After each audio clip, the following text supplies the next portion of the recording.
Hi folks, it's Julie here. I wanted to show you my new tattoos. Check it out. I know, right? Pretty awesome. Yeah. Just when you thought I was like a really kind of conservative type person, maybe. I don't know if you thought that.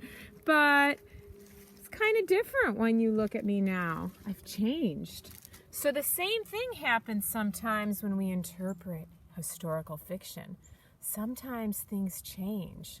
All right? So I want you to think about when you're reading a book, some kind of historical fiction novel, I want you to go back into your book and say, I need to revise my interpretation.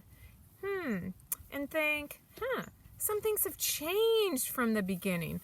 Earlier I saw, a lot of times in historical fiction books, it might not be, a teacher suddenly has tattoos. It might be something like kids were playing and having a great time, just like normal kids. All right? And then later on, Sadie wants to be interpreting fiction.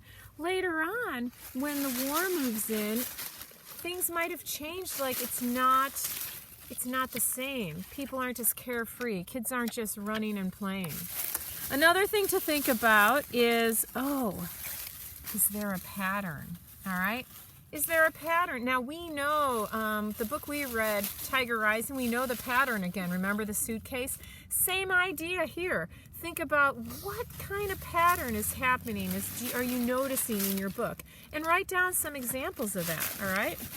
The third thing I want you to think about, and Sadie is very into historical fiction interpretation also. Oopsie. Here we go.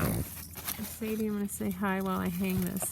Okay, at first, it seemed as if life was very carefree. And now, it seems more like everyone's really tense and uptight and scared. A lot of times that happens in, some historical fiction from, say, World War II era that some of you are reading. All right? Now, I want you to also think about, okay, if I'm thinking about interpreting, how do I get evidence to prove it? So I'm going to ask myself, readers, I want you to ask each other too. Tomorrow we're going to gather for our reading groups, and I want you to think about and think critically about this in your own book and then asking questions. Okay, where? Where do you see that? Where's evidence of that? All right? So I see some things have changed, or I see patterns. Where? Give me evidence. What? What makes you say that? What are you seeing that makes you say that? Are characters acting different? Look and compare. Well, early on, I remember the kids just playing and sledding in the snow. And then later, as the soldiers moved in, they weren't as carefree once again. What pages were these on? And then what? What in the book lets us see the change? What is showing us? We've talked a lot about show. The writers who are putting these books together, they want us, who wrote these books, they want us to see the change that they are showing.